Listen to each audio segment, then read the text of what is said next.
Ya, bismillahirrahmanirrahim. Assalamualaikum warahmatullahi wabarakatuh. Alhamdulillahirabbil alamin. La ilaha illallah wahdahu la syarikalah, lahul mulku walal hamdu biyadihi khairu yuhyi wa yumiitu wa huwa ala kulli syai'in qadir.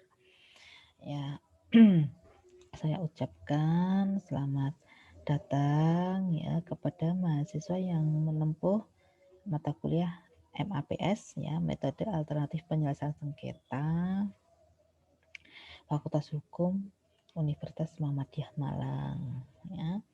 Pada pertemuan minggu pertama ini ya, setelah kita nanti RPS ya, RPS nanti kita bahas sekilas ya, karena satu semester nanti akan mempelajari apa kita ya. Kemudian yang kedua nanti berkaitan dengan nanti kontrak belajar ya, itu akan lebih detail untuk kontrak belajar ke link Zoom kita ya, karena di YouTube ini nanti kurang lebih 60 menit ya. Kita lanjutkan di Zoom kurang lebih 40 menit ya, karena mata kuliah ini 2 SKS ya, 2 SKS itu berarti 100 menit ya totalnya ya. Ya, nanti di pembelajaran kita yang pertama itu adalah pertemuan pertama ini pengenalan silabus, yaitu ya RPS itu ya, seperti apa ya, nanti bagaimana ya, per minggu kita akan membahas apa ya, karena nanti akan kita pelajari di situ ya, alternatif penyelesaian sengketa. Kembali lagi bahwa hal itu ya sangat menarik ya, karena apa? Ini penyelesaian sengketa di luar pengadilan atau kita sebut biasanya non litigasi. Salah satu adalah mediasi, arbitrase ya, itu ya. Ini nanti di sini sangat aktif ya peran mahasiswa ya, student central learning ya. Ya itu sangat penting karena salah satunya nanti praktek ya. Praktek mediasi ya, seperti apa jadi mediator ya, sangat menarik ya. Ini kita praktek ya, setelah dapat teori nanti kita praktek ya. Materinya nanti pengertian dasar-dasar konsep MAPS ya, nanti di pertemuan kita yang minggu ketiga kan konsep dan mekanisme mediasi itu seperti apa ya. Konsep yang harus dilakukan bagaimana, mekanismenya bagaimana ya. Kemudian nanti praktek mediasi yang keempat ya. Tuh seperti apa kalau ada sengketa antara konsumen ya dengan ini berkaitan dengan hubungan industrial. Nah, praktek lagi mediasi dalam sengketa jasa konstruksi dan harta perkawinan misalnya. Ini nanti akan kita bahas dan kita bentuk ya, bahwa seperti apa teknisnya. Nah, ini kita sepakati ya nanti ya pada saat Zoom ya, kita diskusi bersama ya seperti apa dan bagaimana teknisnya ya. Kemudian praktek mediasi dalam sengketa lingkungan hidup dan sengketa lainnya, misal itu ya. Kasus-kasusnya ya banyak ya, nanti bisa bisa kita seperti apa ya, sengketa yang bagaimana ya, itu nanti bisa kita bicarakan lebih detailnya. Kemudian pertemuan ketujuh yaitu sebelum UTS ya, nanti ada praktek putusan mediasi dalam eksekusi objek putusan mediasi. Nah kemudian dan nanti kalau akta perdamaian tadi ya, misal nih mediasi kalau berhasil kan ada akta perdamaian ya. Nah, bagaimana itu kita daftarkan ke pengadilan supaya menjadi putusan ya, dari apa yang mediator ya tadi, karena mediator perannya seperti apa nanti dalam sebuah sengketa. Nah, ini nanti kita bahas di sini. Nanti pertemuan ke-8 kita UTS ya. Tuh. Ya, kemudian pertemuan ke-9 nanti kita review ya hasil dari belajar dan UTS kita ya. Misal nih UTS kita nanti berupa praktek, misalnya berarti ya kita review ya, apa hal-hal yang perlu diperhatikan, catatan-catatan penting ya supaya menjadi lebih baik ya nanti kalau menjadi seorang mediator ya, minimal mengetahui saya harus apa yang harus saya lakukan kan begitu. Kemudian kalau pihak seperti ini ya, ada kasus seperti ini ya, para pihaknya bagaimana, nah ini Nah, kemudian pertemuan ke-10 ada konsep arbitrase. Nah, nanti kan dari sistem arbitrase seperti apa. Ini teorinya dulu ya. Nah, setelah itu nanti langsung ke praktek ya. Jadi ini memang materi untuk perkuliahan MAPS ya. Kita lebih banyak prakteknya ya. Dari praktek-praktek yang ada itu ya nanti bisa kita review ya, bisa kita atau saling menilai ya, atau untuk supaya lebih baik. Nah, ini ya sangat penting ya. Praktek arbitrase dalam sengketa perdagangan dan persaingan usaha tidak sehat. Nah, kemudian praktek arbitrase dalam sengketa yang ada dalam kehidupan masyarakat dan penyelesaian sengketa konsumen. Nah, nih ya sampai dalam sengketa-sengketa yang ada di konsumen ya, itu ya. Kemudian praktek arbitrase dalam penyelesaian sengketa hubungan industrial. Nah, ini berkaitan dengan dan sengketa jasa konstruksi. Nah, itu ya. Di bidang ketenagakerjaan ya, ini ya, hubungan industrial ya. Kemudian ada praktek arbitrase eksekusi objek putusan arbitrase. Nah, pembatalan putusan arbitrase dan keberatan terhadap putusan arbitrase. Nah, jadi bagaimana prakteknya itu ya. Tuh, kemudian nanti review materi dan evaluasi umum, nanti kemudian UASnya nanti juga metodenya bisa jadi praktek juga ya, itu ya UASnya ya. Nah, itu. Nah, kemudian untuk tugas-tugas terstruktur 1 ini sudah jelas ya.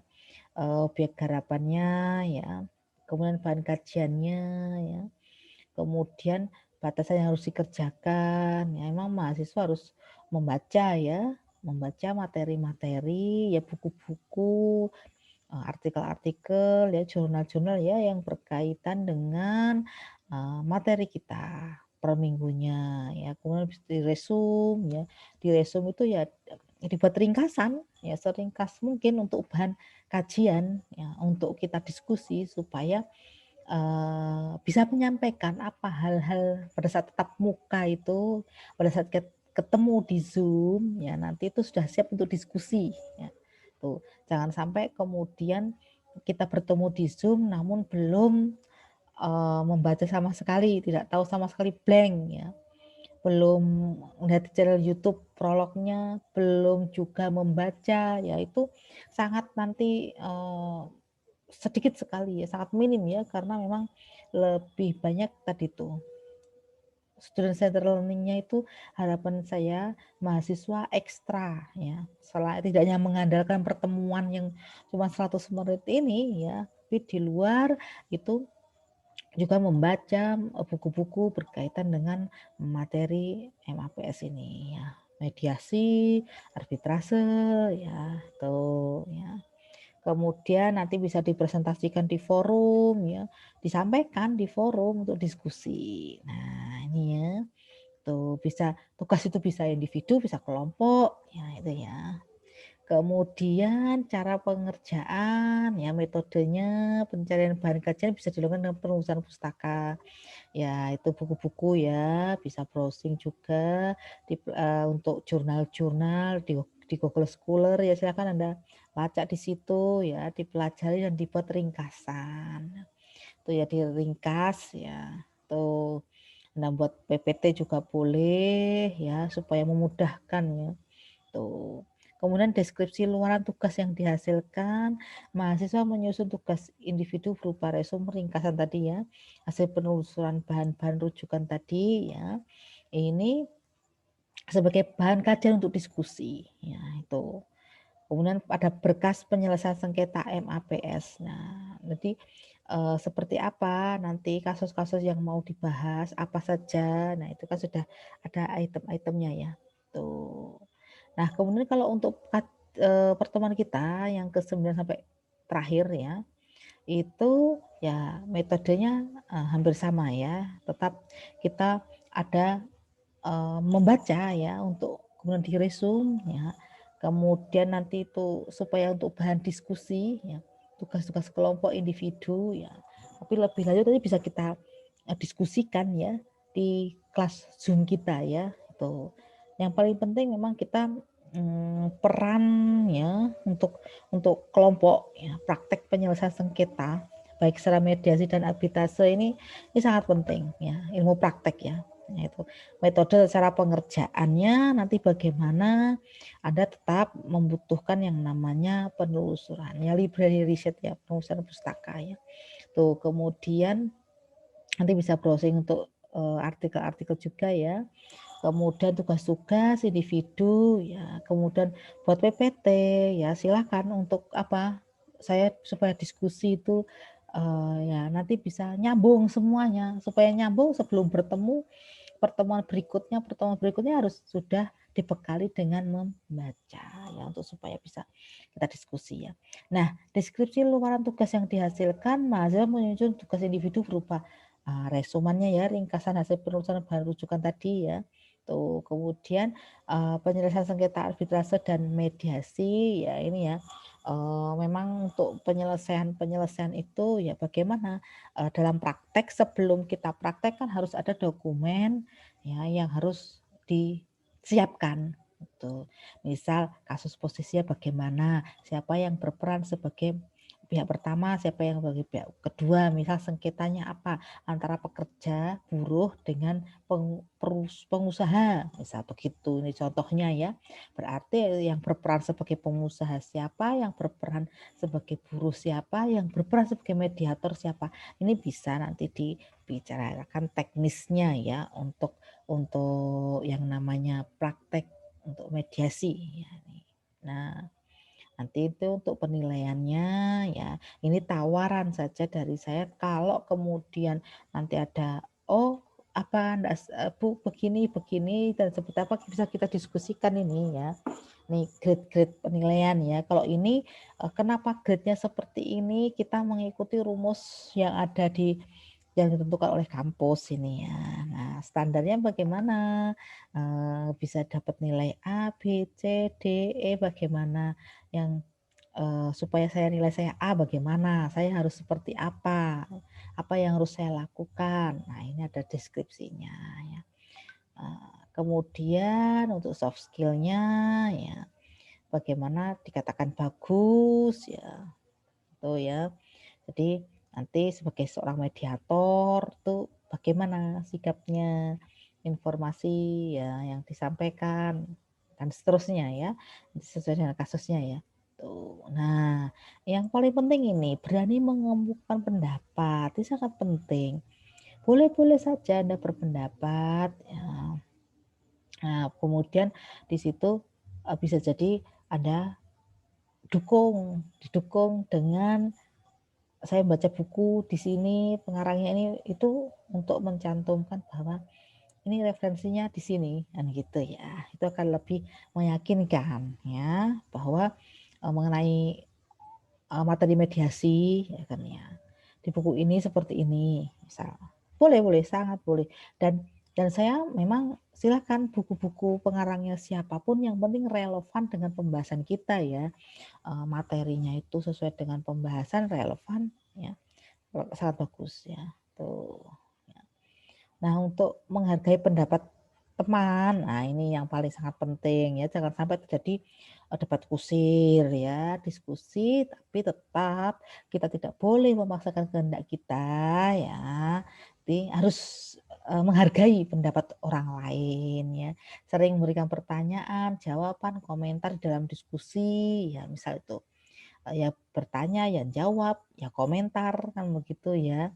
Tuh, ya. Kemudian untuk kerjasama, ini berkaitan dengan nanti kalau sistem kelompok ya.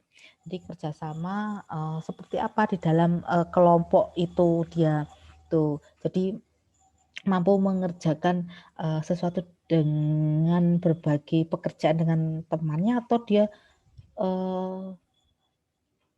kuasai sendiri, biar saya kerjakan sendiri semuanya, nah, misal itu ya. Nah, ini kerjasamanya ya yang sangat penting ya. Tuh bagaimana bisa dibagi peran masing-masing berperan. Nah, itu ya, jangan sampai hanya salah satu aja yang mendominasi ya gitu ya. Ini harus saling berperan semuanya ya itu. Nah, kemudian Ini saya beri pengantar ya, tadi sudah prolog sebentar mengenai untuk RPS-nya ya. Kalau kita dalam MAPS ini ya mau tidak mau ya, ini sangat penting dibutuhkan oleh masyarakat ya, karena memang manusia itu ya makhluk sosial, saling berinteraksi, ya. Bisa jadi waktu interaksi tadi kemudian terjadi pertentangan ya, gesekan, kemudian menimbulkan konflik ya atau sengketa. Nah ini ya, biasanya hal ini berawal dari yang merasa dirugikan salah satunya ya, atau tidak puas ya dengan sesuatu yang sudah disepakati gitu, tidak sesuai misal gitu ya. Nah ini bisa kemudian menimbulkan, sengketa. Nah memang tidak pandang bulu ya, tidak melihat siapapun bisa mungkin jadi sengketa, bisa wong sama-sama manusia makhluk sosial kok, kan begitu ya. Sama-sama ya, begitu. Sengketa terjadi bisa antar individu dengan individu, kelompok dengan kelompok, ya individu dengan kelompok, atau bahkan negara, ya, dengan perusahaan, misal corporate ya. Tuh di situ mungkin terjadi ya sengketa itu ya. Tuh, jadi ranahnya bisa perdataan ya ini ya, baik itu tingkatnya lokal, nasional maupun internasional kan gitu ya. Jadi, sengketa bisa saja terjadi. Ya biasanya misal ada objek ya, objek sengketa tanah misal, rumah ya, misal itu. Ini salah satunya itu. Kemudian bisa jadi sengketa itu misal tadi yang antara pekerja sama pemberi pekerja alias pengusaha misal begitu ya. Berkaitan dengan apa? Misal apa berkaitan dengan gajinya, ya bisa jadi menimbulkan, konflik ya atau masalah ya, kemudian di situ perlu mediator, jasa mediator ya untuk pengennya seperti apa sih pengusaha itu, pengennya pekerja bagaimana, nah gitu ya, supaya bisa bertemu lah gitu, bisa sama-sama saling misal itu ya. Nih jadi, sengketa bisa dimanapun bisa terjadi dan kapanpun juga bisa ya. Tidak peduli, apa namanya, antar individu dengan individu, ya, atau kelompok dengan individu atau negara, sekalipun mungkin bisa terjadi konflik ini. Nah itu, ya artinya, di sangat penting ya peran peran mediator, gitu ya, atau tadi arbiter nanti ya ke depannya ya untuk kita bahas seperti apa mediasi, seperti apa arbitrase kan begitu ya. Nih, mediasi bisa mungkin dilakukan ya kan ya. Karena memang beberapa orang yang janganlah sampai ke pengadilan ya kita selesaikan di luar pengadilan litigasi itu ya. Upaya-upaya seperti itu bisa dilakukan ya, upaya perdamaian ya. Tuh, tapi harus sudah siap ya nanti ya kalau mau mediasi seperti apa? Apa tawaran saya berarti kan begitu supaya diterima kan. Jadi mediasi berhasil, perdamaian tercapai kan begitu ya. Nih, nah sebenarnya kalau kita, lihat ya, di KBBI ya untuk sengketa itu apa sih kan begitu ya. Segala sesuatu yang menyebabkan perbedaan pendapat, pertikaian atau perbantahan. Nah ini ya. Nih jadi, sengketa ya ini ya. Jadi bisa menimbulkan yang namanya ya perbedaan pendapat tadi, pertikaian ya bisa mungkin terjadi karena gitu. Memang kalau kalau tidak ada perbedaan bisa deh ya, ini bisa jadi terjadi ya, ada ya, tuh. Konflik dalam bahasa Indonesia diserap jadi konflik, sedangkan untuk sengketa ya itu ya istilah konflik dan sengketa menimbulkan pertanyaan apa kedua istilah tersebut adalah hal yang sama secara konseptual ya, itu ya. Nih. Nah, kemudian apa sih faktor penyebabnya terjadinya konflik itu? Nah, nih ya, sebenarnya apa? Nah, ini menurut Simon Fisher ya, nih ya. Jadi ada si Imam Taufik ini telah menganalisa faktor penyebab terjadi konflik itu. Satu, polarisasi kelompok yang berlawanan. Nah, bisa terjadi karena memang mereka sudah beda prinsip, beda pandangan, bisa jadi ya, tuh ya, kelompok-kelompok tertentu, kelompok satu dengan kelompok lainnya, ini bisa menimbulkan konflik. begitu. Iya, tuh. Kemudian yang kedua, posisi yang tidak selaras dan perbedaan pandangan tanpa konflik. Nah, ini posisi yang tidak selaras, artinya tidak sama kedudukannya. Nih, kalau kelompok yang berlawanan tadi bisa, ya kan ya, beberapa daerah di Indonesia ini kan juga terjadi konflik kan ya, itu ya. Kelompok-kelompok tertentu kan gitu. Ya, dia kelompok yang berlawanan antara satu dengan yang lainnya. Kemudian kalau posisi yang tidak selaras yang tadi kedudukannya tidak sama, ya kan ya. Maaf, contoh misal mengenai pekerja ya dengan pengusaha. Nah, ini tidak selaras ya. Kemudian mengarah ke perbedaan pandangan ya, tentang konflik yang mana pengusaha menganggap ini nggak masalah, bukan konflik, tapi kemudian karyawan atau pekerja menganggap ini konflik kan begitu. Nah, ini kemudian kebutuhan dasar manusia ya memang tadi itu ya hak hak hidup ya, hak untuk mendapatkan ya makan, minum, kemudian hak dasar itu kalau kemudian tidak terpenuhi, ini kan ya kebutuhan dasar manusia ini tidak terpenuhi juga bisa menyebabkan konflik, begitu. Ya. Kemudian misalnya dia ada hal-hal yang menurut dia ini kan hak dasar saya yang harus dipenuhi nih, kan. Namun ternyata belum terpenuhi atau tidak terpenuhi itu, gitu ya. Nah, ini bisa menimbulkan konflik juga. Nah, identitas yang terancam. Identitas yang terancam ini bisa macam-macam kita melihat beberapa kasus yang ada di Indonesia sendiri ya.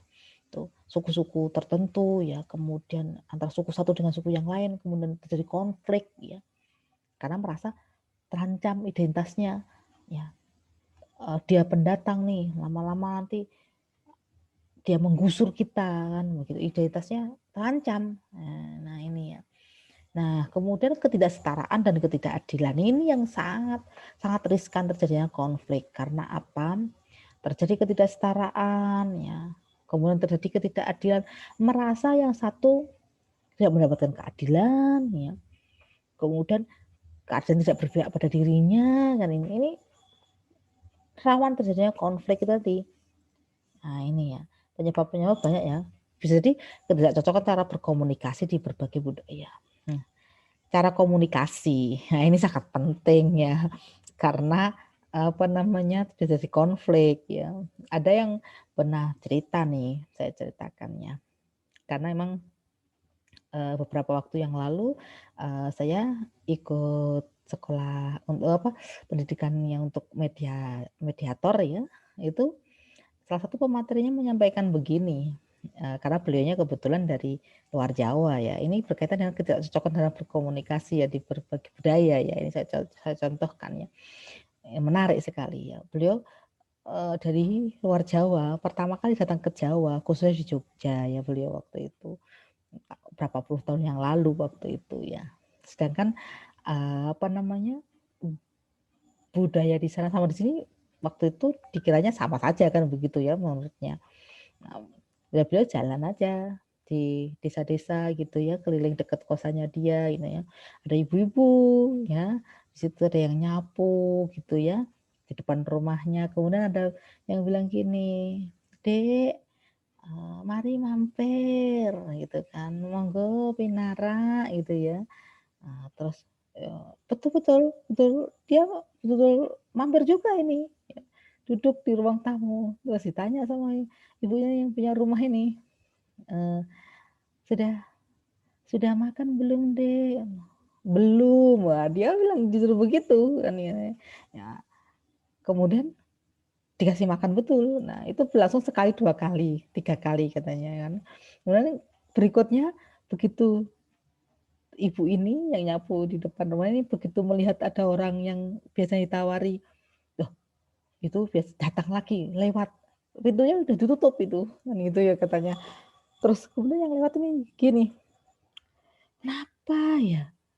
Kok kok saya yang lewat kok ditutup ya?" Kan gitu. Ya akhirnya kan kemudian mencari informasi, kenapa, ada apa? Ternyata budaya di Jogja itu kalau ditawari, "Monggo mampir," atau "Monggo Pinara silahkan mampir," itu harusnya, "Ya Bu, terima kasih," kan begitu harusnya kan ya, nggak kok terus mampir kan begitu. Kemudian waktu ditanya, "Sudah makan?" Harusnya jawab, "Sudah," gitu ya. Gitu ya. Tapi karena memang beda budaya tadi ya, yang dia dia berkata jujur aja gitu, dibilang belum gitu ya, akhirnya diberi makan kan, anu gitu. Nah ini terus harusnya, suruh mampir itu ya hanya ternyata kan basa-basi kan, budaya kan memang begitu. Nah ini kayak ketidakcocokan cara contoh ketidakcocokan cara berkomunikasi di berbagai budaya.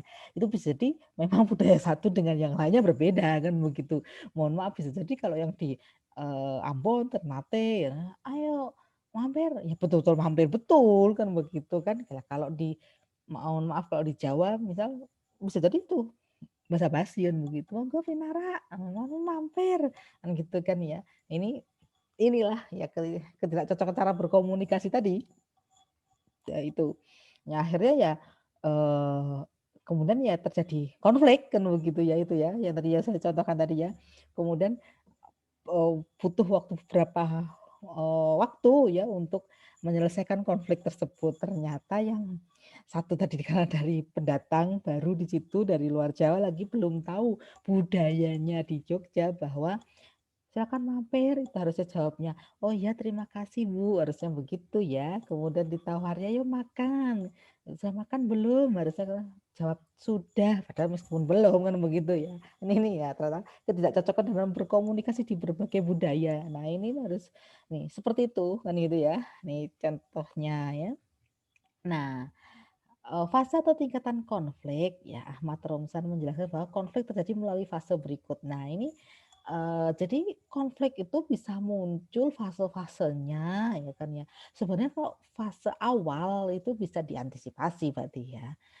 Misal nih ada ketidaknyamanan, orang kan sudah tidak nyaman ya kan ya, antara satu dengan yang lain contohnya tadi pekerja dengan pemberi kerja alias pengusaha dengan pekerja, ketidaknyamanan. Nah ini kemudian, bisa menimbulkan konflik tadi. Nah, bisa kemudian kejadian, insiden, karena terjadi peristiwa ya, misal nih ada kejadian apa yang menyebabkan kemudian terjadinya konflik ya.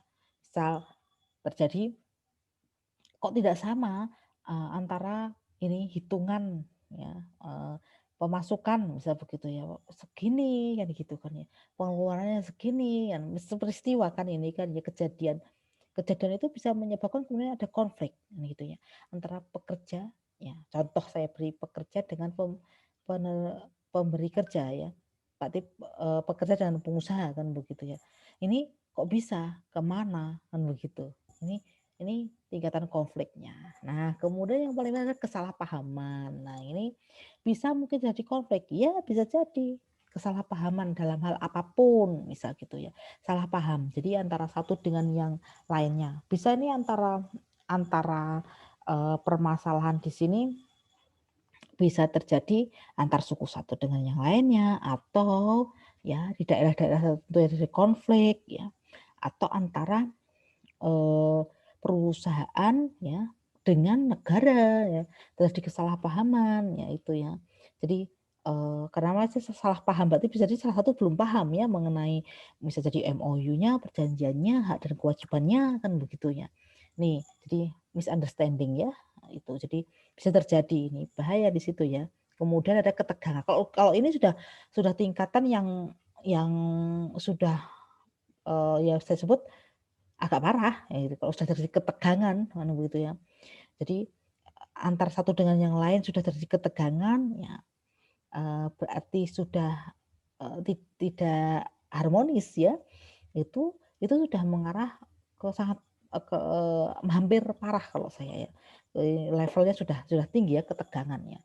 Kemudian yang paling penting ada krisis nih, ini yang paling yang puncak nih, puncaknya konflik tuh ya, terjadi krisis ya, entah krisis kepercayaan ya, kemudian ini bisa jadi antara tadi saya contohkan yang paling mudah memang ya, misalnya adalah di perusahaan. pekerja dengan pengusaha aja ya, terjadi krisis ketidakpercayaan misalnya, pengusahanya tidak percaya ya dengan pekerjanya. Nah ini kan bahaya juga kan begitu, bisa terjadi konflik kan gitu, bisa muncul di situ kan ya. Nah, ya sebenarnya apa sih tujuan dan fungsi, mata kuliah ini ya, MAPS kita ini ya, apa tujuan dan fungsinya ya gitu ya. Sebelum kita ke kedudukannya. Ya, jelaslah, tujuan fungsi di sini memang kita mengarah kepada seperti apa, nanti ya kan ya, manfaat dari mata kuliah, MAPS ini ya, untuk praktek di masyarakat ya. Jelas real karena sangat bermanfaat untuk mahasiswa di setiap lini ya kehidupan, di setiap, elemen masyarakat berpotensi terjadi konflik. Entah itu kesalahpahaman ya, entah itu miskomunikasi ya, itu bisa terjadi yang mana kemudian, mahasiswa Fakultas Hukum yang telah menempuh dan lulus MAPS harapannya bisa hadir di situ sebagai penengah, pihak yang netral kan begitu, kan salah satunya kan ke sana kan ya. Nah, karena kalau apa namanya, sudah mengetahui teorinya nanti bisa praktek, bisa diterapkan dimanapun ini karena memang, jenisnya, untuk MAPS ini kan memang non litigasi di luar pengadilan, berarti kan bisa dimanapun dan kapan pun hal itu bisa dilakukan dan sangat bermanfaat. Entah Anda nanti kemudian berkarir di dunia, misal untuk, di corporate ya, di perusahaan-perusahaan itu ya misalnya itu sangat, apa namanya, bermanfaat juga, peran juga di masyarakat sangat dibutuhkan juga kan begitu. Misal di masyarakat di level RT aja misal ya, itu kemudian terjadi, konflik, nah itu Anda harapannya bisa hadir di situ, memberikan jalan keluar ya, jalan tengah, win-win solution ya, antara pihak satu dengan pihak yang lain bisa sama-sama menerima itu, kan begitu. Itu sangat sangat penting, kan sangat bermanfaat gitu kan ya. Tuh, jadi bekalnya dari sekarang kan begitu, supaya nanti ke depannya Anda bisa, mempraktekkan itu, karena sangat dibutuhkan. Entah, level nggak usah jauh-jauh, level keluarga aja, ya kan ya. Di keluarga misalnya antara satu dengan yang lainnya ya, terjadi konflik, ya itu bisa Anda hadir di situ untuk menyelesaikan. Entah berkaitan dengan sengketa waris ya, entah berkaitan dengan sengketa harta bersama ya. Ya ini contohnya atau di RT ya berkaitan dengan sengketa hasil hasil pemilihan RT misal ya, misal itu bisa Anda hadir di situ ya untuk memberikan ya sudah solusinya seperti ini bagaimana ini saya harus hadir nih ya, tuh supaya bisa diterima semuanya kan begitu, ya tuh. Nah kemudian bagaimana kedudukan MAPS dalam sistem peradilan Indonesia. Nah karena memang, MAPS ini kan, di luar, eee, pengadilan non litigasi gitu ya. Jadi memang, dalam sistem sistem peradilan kita itu ya untuk yang di pengadilan khususnya yang ranah perdata ya, perkara-perkara perdata memang diawali dengan mediasi dulu, gitu ya. Tuh, jadi perkara-perkara yang perdata khususnya ya gitu, misal nih perceraian ya, sengketa waris, sengketa harta bersama misalnya itu ya. Kemudian, persoalan yang lain yang ini contoh ya beberapa ya, itu diawali dengan mediasi, dengan harapan mediasi bisa berhasil gitu ya. Jika berhasil ada akta perdamaian kan begitu ya. Jadi sudah jelas dilakukan mediasi dulu ya sebelum adanya persidangan. Kalau sudah gagal atau, mediasi tidak tercapai kemudian baru dilimpahkan berarti sidang dilanjutkan, kan begitu. Kalau dalam sengketa harta bersama misal nih, mediasi yang pertama misal tidak terjadi kesepakatan, berarti kemudian gagal ya, dianggap gagal kan mediasi itu. Kemudian sidang, Nah, kemudian dalam persidangan itu selalu kan disampaikan, apa kemudian ini tidak ada upaya perdamaian, kan gitu. Kemudian ada salah satu pihak aja bilang bahwa, "Kita mau mediasi lagi." Nah, itu bisa jadi terjadi, ya sudah sama majelis nanti majelis hakim, dipersilakan, ya udah sana ke ruang mediasi dengan mediator ya, kan begitu. Jadi dengan harapan mediasi itu bisa berhasil, kan begitu. Karena emang ada mediator yang non hakim, ada mediator yang hakim. Nah, ini ada beberapa di pengadilan agama, salah satunya itu ya, yang mediatornya itu adalah non hakim, berarti bukan hakim kan begitu, non hakim ya. Tuh contohnya. Nah, kemudian bagaimana misal kok masalah, perceraian misal begitu ya. Awal mediasinya kemudian berhasil misal, berarti ya rukun kembali. Ada di sisi lain mediasinya gagal, sidang. Nah, kalau sidang, setiap kali sidang tetap ditanya, apakah tidak ingin berdamai, apakah tidak mau itu mediasi lagi, selalu ditanyakan begitu. Nah itu jadi tahap-tahap seperti itu. Kalau di pengadilan negeri ada prestasi misal ya, atau PMH perbuatan melawan hukum, itu ya diawali dengan mediasi dulu kan begitu oleh oleh hakim mediator, maaf, oleh mediator non hakim ya, itu kalau ada ya, berarti ya, kalau ada mediator non hakim itu dilakukan upaya mediasi ya gitu ya.